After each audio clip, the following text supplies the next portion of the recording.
Hello all, so welcome back to the next unit of Child Rights, Violence Against Children. First യൂണിറ്റിൽ നമ്മൾ കുറെ loss acts അങ്ങനെ കാര്യങ്ങളൊക്കെ നമ്മൾ പറഞ്ഞിട്ടുണ്ടായിരുന്നു. അപ്പൊ ബാക്കിയുള്ള യൂണിറ്റ്സിനൊക്കെ വെച്ചിട്ട് ഈ യൂണിറ്റ് കുറച്ചും കൂടി ജനറൽ ആയിട്ട് നമുക്ക് എഴുതാവുന്നതാണ്.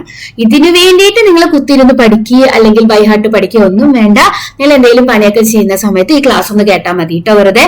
അപ്പൊ നിങ്ങൾക്ക് കോമൺ ആയിട്ട് എന്തൊക്കെ എഴുതണം, എന്തൊക്കെ ടോപ്പിക്സ് ആണ് എന്നുള്ളത് ഒരു ഐഡിയ കിട്ടും. അപ്പൊ ഈ ചാപ്റ്ററിൽ മെയിൻ ആയിട്ട് നമ്മൾ ഡീൽ ചെയ്യുന്ന പേര് പോലെ തന്നെ കുട്ടികൾക്കെതിരെ ആയിട്ടുള്ള അതിക്രമങ്ങളാണ്. ഏതൊക്കെ തരത്തിലുള്ള അതിക്രമങ്ങളുണ്ട്, അതിന്റെ കുറച്ച് കോസസ്, അങ്ങനത്തെ കാര്യങ്ങളൊക്കെയാണ് നമ്മൾ മെയിൻ ആയിട്ട് ഇതിൽ ഡീൽ ചെയ്യുന്നത്. അപ്പൊ നമുക്ക് നോക്കി നോക്കാം. ആദ്യം തന്നെ വാക്ക് എന്താണ്? വാക്ക് എന്ന് പറഞ്ഞാൽ എന്താ? Violence against children. നോക്കിക്കേ, violence against children includes all forms of violence against people under 18 years, whether perpetrated by parents or other caregivers, peers, romantic partners or strangers. അപ്പൊ എന്താണ് ഒരു ചൈൽഡ് എന്നുള്ളത്? നമ്മൾ ആരെയും പറയാം? ഫസ്റ്റ് ചാപ്റ്ററിൽ നമ്മൾ പറഞ്ഞിരുന്നു 18 വയസ്സിന് താഴെയുള്ള ആരും എന്താണ് ഒരു കുട്ടിയായിട്ടാണ് നമ്മൾ കണക്കാക്കുന്നത്. സോ ആ 18 വയസ്സിന് താഴെയുള്ള കുട്ടികൾക്ക് എതിരെ ആയിട്ടുള്ള ഏതൊരു അതിക്രമവും ഏതൊരു ടൈപ്പ് ഓഫ് വയലൻസും, അത് ഞാൻ ആരോ ആയിക്കോട്ടെ, പാരന്റ്സ് ആയിക്കോട്ടെ, ഗാർഡിയൻസ് ആയിക്കോട്ടെ, ഒപ്പം പഠിക്കുന്നവരായിക്കോട്ടെ, അവരുടെ എന്താ പറയാ റൊമാൻറ്റിക് പാർട്ട്നേഴ്സ് ആയിക്കോട്ടെ, സ്ട്രേഞ്ചേഴ്സ്, ഒരു ബന്ധമില്ലാത്തവരായിക്കോട്ടെ, ആരോ ആയിക്കോട്ടെ, 18 വയസ്സിന് താഴെയുള്ള കുട്ടികൾക്കെതിരെ ആയിട്ടുള്ള ഏതൊരു വയലൻസിനെയും നമ്മൾ വയലൻസ് അഗെയിൻസ്റ്റ് ചിൽഡ്രൻ എന്ന് പറയുന്നുണ്ട്. ഇനി നോക്കിക്കേ, globally it is estimated that up to 1 billion children aged 2 to 17 years have experienced physical, sexual or emotional violence or neglect in the past year. അപ്പൊ എന്താണ്, കഴിഞ്ഞ ഒരു വർഷം തന്നെ നമ്മൾ 1-2 കുട്ടിയാണോ? അല്ല, 1 billion ചിൽഡ്രൻ ആണ് നമ്മുടെ ഗ്ലോബലി ഈ ഒരു അവസ്ഥയിൽ കൂടെ കടന്നു പോകുന്നത്. Then experiencing violence in childhood impacts lifelong health and well-being.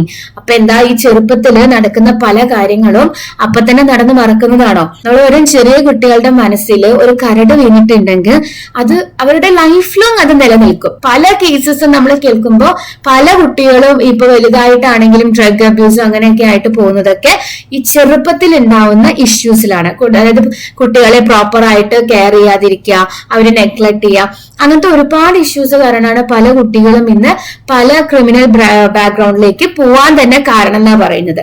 Okay, ഇനി നോക്കിക്കേ, various forms and trends in Tamil Nadu. അപ്പൊ നമ്മുടെ തമിഴ്നാട്ടില് ഏതൊക്കെ ടൈപ്പ് വയലൻസ് ആണ് ഉള്ളത്? അതല്ലെങ്കിൽ നമുക്ക് പറയാം, ഇതിപ്പോ തമിഴ്നാട് മാത്രമല്ല കേട്ടോ, തമിഴ്നാടായിട്ട് പഠിക്കണം എന്നൊന്നുമില്ല. നമുക്ക് ഏകദേശം ഒരു കോമൺ സെൻസ് വെച്ചിട്ട് ഏകദേശം ഓരോ ഹെഡിങ് മാത്രം പഠിച്ചാൽ കയ്യിൽ നിന്ന് എടുത്ത് എഴുതാവുന്നതേ ഉള്ളൂ. നോക്കിക്കേ, most violence against children involves at least one of 6 main types of interpersonal violence that tend to occur at different stages in a child's development. അതായത് മെയിൻ ആയിട്ട് നമ്മൾ 6 ടൈപ്പ് ഓഫ് വയലൻസ് ആണ് പറയുന്നത്. അപ്പൊ ഈ കുട്ടികളുടെ കേസിൽ ഈ 6 ടൈപ്പില് ഏതെങ്കിലും ഒരെണ്ണെങ്കിലും നടക്കുകയാണെന്നുണ്ടെങ്കിൽ എന്ത് പറയാൻ പറ്റും? വയലൻസ് അഗെയിൻസ്റ്റ് ചിൽഡ്രൻ ആണ് എന്നുള്ളത് പറയാൻ പറ്റും. അപ്പൊ അത് നോക്കിക്കേ, ഫസ്റ്റ് വൺ ഏതാണ്? Mall treatment. മാൾ ട്രീറ്റ്മെന്റ് എന്ന് പറഞ്ഞിട്ടുണ്ടെങ്കിൽ എന്താണ്? പ്രോപ്പർ ആയിട്ട് കെയർ ചെയ്യാതിരിക്കുക, അല്ലെങ്കിൽ ക്രൂവൽ ആയിട്ട് അവരോട് ബിഹേവിയർ ചെയ്യുക, അതൊക്കെയാണ് നമ്മൾ മാൾ ട്രീറ്റ്മെന്റിൽ പറയുന്നത്. നോക്കിക്കേ, involves physical, sexual and psychological or emotional violence and neglect of infants, children and adolescents by parents, caregivers and other authority figures, most often in the home but also in settings such as schools and orphanages. അപ്പൊ എന്താ പറയുന്നത്? നമ്മുടെ ഈ ചെറിയ കുട്ടികളെ neglect ചെയ്യുക, അതായത് ഇപ്പോ നാളെ ജനിച്ച കുട്ടികളൊക്കെയാണ്, അല്ലെങ്കിൽ 2 വയസ്സ് വരെയുള്ള കുട്ടികളൊക്കെ ആണെങ്കിൽ അവർക്ക് പ്രോപ്പർ ഫുഡ് കൊടുക്കാതിരിക്കുക, അവരെ പ്രോപ്പറായിട്ട് നോക്കാതിരിക്കുക, ദേഷ്യം വന്നിട്ട് ഓരോന്ന് ചെയ്യുക. അതേപോലെ തന്നെ അവര് മാത്രമല്ല കേട്ടോ, 18 വയസ്സിന് താഴെയുള്ള ആര്, ഇപ്പൊ പാരന്റ്സ്, ചില പാരന്റ്സ് ഒക്കെ ഉണ്ട് ഓഫീസത്തെ ദേഷ്യം ഇതൊക്കെ കുട്ടികളുടെ മേത്ത് വന്ന് തീർക്കുക.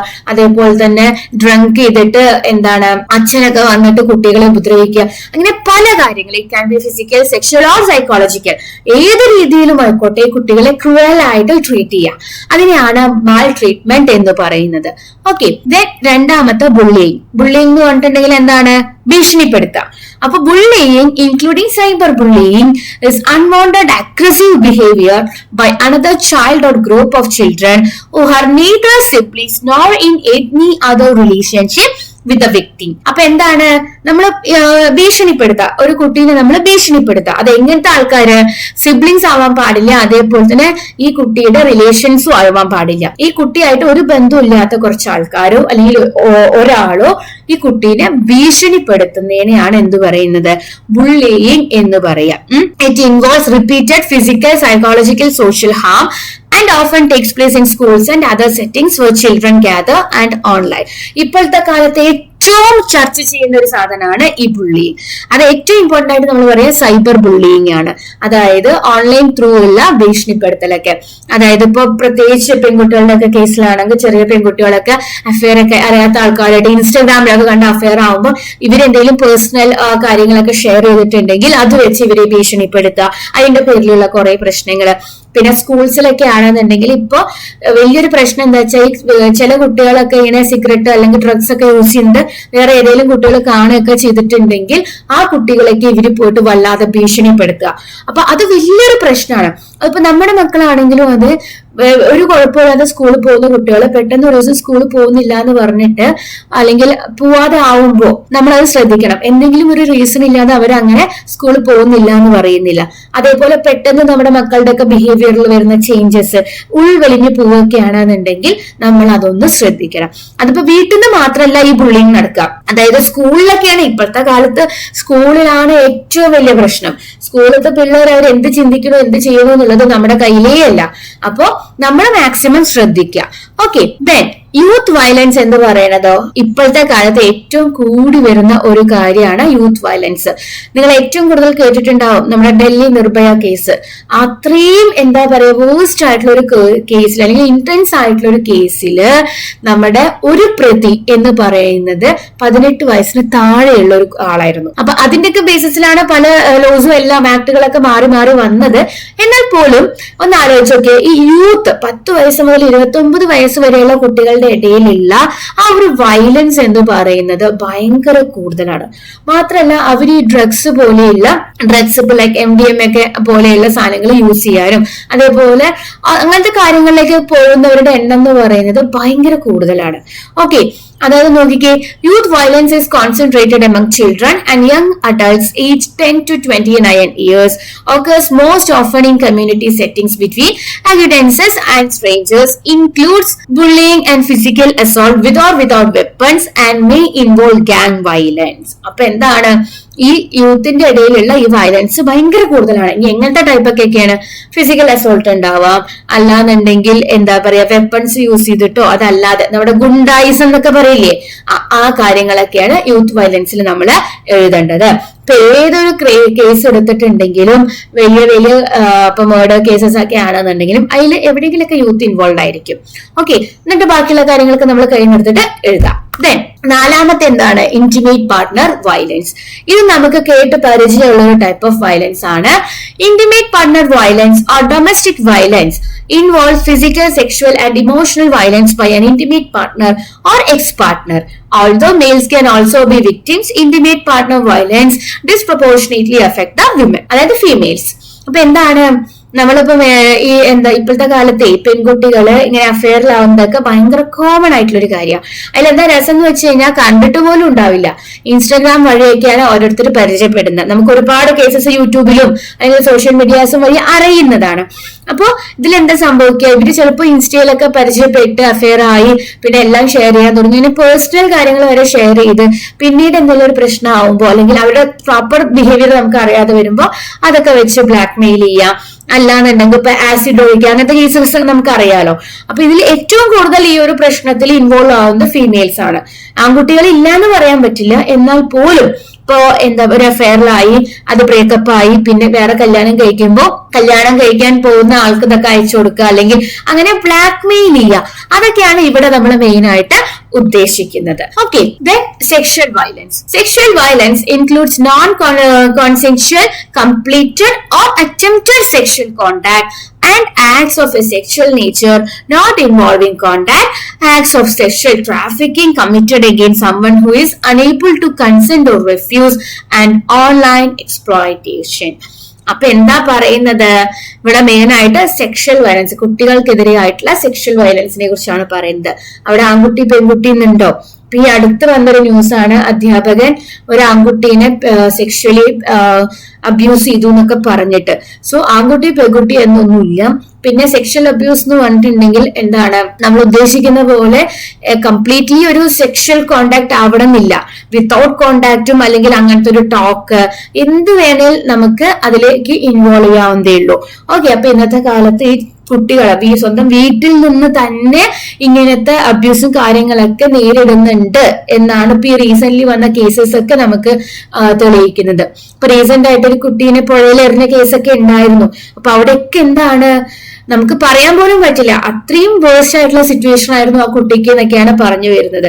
ഇതൊക്കെ പിന്നെ നിങ്ങൾക്ക് എഴുതിക്കൂടെ, കയ്യിൽ നിന്ന് എടുത്ത് നമുക്ക് ഒരു വിധം എല്ലാം എഴുതാൻ പറ്റുന്ന കാര്യങ്ങളാണ്. അപ്പൊ സെക്ഷൽ വയലൻസിന് ഹെഡിങ് കൊടുക്കുക, റിലേറ്റഡ് ആയിട്ടുള്ള എല്ലാ കാര്യങ്ങളും ഇവിടെ എഴുതാൻ നോക്കുക കേട്ടോ. ദെൻ ആറാമത്തെ നമ്മുടെ emotional or psychological violence. Emotional or psychological violence includes restricting a child's movement, denigration, ridicule, threats, and intimidation, discrimination, rejection, and other non-physical forms of hostile treatment. ഇപ്പൊ ഒരു കുട്ടിയെ കൈകൊണ്ട് അടിച്ചാലോ അല്ലെങ്കിൽ വടിയെടുത്ത് അടിക്കുകയോ അല്ലെങ്കിൽ ചട്ടം കൊണ്ട് ചൂടാക്കി വെക്കുകയോ അല്ലെങ്കിൽ സെക്ഷൽ അബ്യൂസോ ഇത് മാത്രമൊന്നല്ല വയലൻസ്. അവര് കണ്ടിന്യൂസ്ലി ഇമോഷണലി നമ്മൾ ഇങ്ങനെ പറഞ്ഞ് എന്തിനാ എന്നെ കൊള്ളുക, അല്ലെങ്കിൽ കണ്ടിന്യൂസ്ലി ഇങ്ങനെ എന്താ പറയാ അവരെ റെസ്ട്രിക്ട് ചെയ്യാൻ ഇങ്ങോട്ട് വരുന്നത് നമുക്കറിയാലോ. അത്രയും ഹരാസ് ചെയ്യുന്നതും എന്താണ്, നമ്മുടെ വയലൻസ് തന്നെ. ഇമോഷണൽ അല്ലെങ്കിൽ സൈക്കോളജിക്കൽ വയലൻസ് ആണ്. പ്രത്യേകിച്ച് ഇപ്പോഴത്തെ കാലത്തെ കുട്ടികളൊക്കെ എന്തെങ്കിലും കേൾക്കുമ്പോഴേക്കും സൂയിസൈഡ് ചെയ്യാൻ പോകുന്നവരാ. ഇപ്പൊ കണ്ടിന്യൂസ്ലി ക്ലാസ്സിൽ ഇപ്പൊ മാർക്ക് കുറയുന്നതിനെ കുറിച്ചിട്ടോ അല്ലെങ്കിൽ എന്താ പറയുക വേറെ എന്തെങ്കിലും ബിഹേവിയറിനെ കുറിച്ചൊക്കെ മറ്റു കുട്ടികളൊക്കെ ആയിട്ട് കമ്പയർ ചെയ്യുക. അതേപോലെ തന്നെ എന്തായിക്കോട്ടെ ഇമോഷണലി സൈക്കോളജിക്കലി ആ കുട്ടീനെ എഫക്ട് ചെയ്യുന്ന രീതിയിൽ നമ്മൾ വാക്കുകളൊക്കെ യൂസ് ചെയ്യുന്ന സമയത്ത് അതും ഒരു ടൈപ്പ് ഓഫ് വയലൻസ് ആയിട്ട് കണക്കാക്കുന്നുണ്ട്. ഓക്കെ, അപ്പൊ ഇത്രയും കാര്യങ്ങളാണ് നമ്മുടെ 6 ടൈപ്സ് ഓഫ് വയലൻസ് എന്ന് പറയുന്നത്. അത് ഏതൊക്കെയാണ്? മാൾ ട്രീറ്റ്മെന്റ് ഉണ്ട്, ബുള്ളിയിങ് ഉണ്ട്, യൂത്ത് വയലൻസ് ഉണ്ട്, ഇന്റിമേറ്റ് പാർട്ട്ണർ വയലൻസ് ഉണ്ട്, സെക്ഷൽ വയലൻസ് ഉണ്ട്, ഇമോഷണൽ ഓർ സൈക്കോളജിക്കൽ വയലൻസ് ഉണ്ട്. ഓക്കെ, അപ്പൊ മനസ്സിലായി എന്ന് വിചാരിക്കണു. ഇതൊക്കെ എന്താ സബ് ഹെഡിങ് എഴുതുക. പിന്നെ നമുക്ക് ഇതിനൊക്കെ വേണമെങ്കിൽ എന്താ പറയാ റീസൺസ് എന്ന് പറഞ്ഞിട്ടൊക്കെ എഴുതാം. റീസൺ എന്ന് പറയുമ്പോൾ നമുക്ക് എങ്ങനെയൊക്കെ എഴുതാം, കുട്ടികളെ വീട്ടിൽ കെയർ ചെയ്യുന്നില്ല, അല്ലാന്നുണ്ടെങ്കിൽ എന്താ പറയാ കുട്ടികൾക്ക് മെന്റലി ഇഷ്യൂസ് ഉള്ള കുട്ടികള്, അങ്ങനെ പല കാര്യങ്ങള് റീസൺസ് ഒക്കെ ആയിട്ട് നമുക്ക് ആഡ് ചെയ്ത് പൊക്കൂടെ. ഓക്കെ, അപ്പൊ മാക്സിമം ഇതൊക്കെ നീട്ടി വലിച്ച് എഴുതാൻ നോക്കുക, കാര്യം മനസ്സിലാക്കി വെക്കാം. ക്ലിയർ ആയോ? അങ്ങനെയാണെങ്കിൽ നമുക്ക് നെക്സ്റ്റ് ക്ലാസ്സിൽ കാണാം. ബൈ.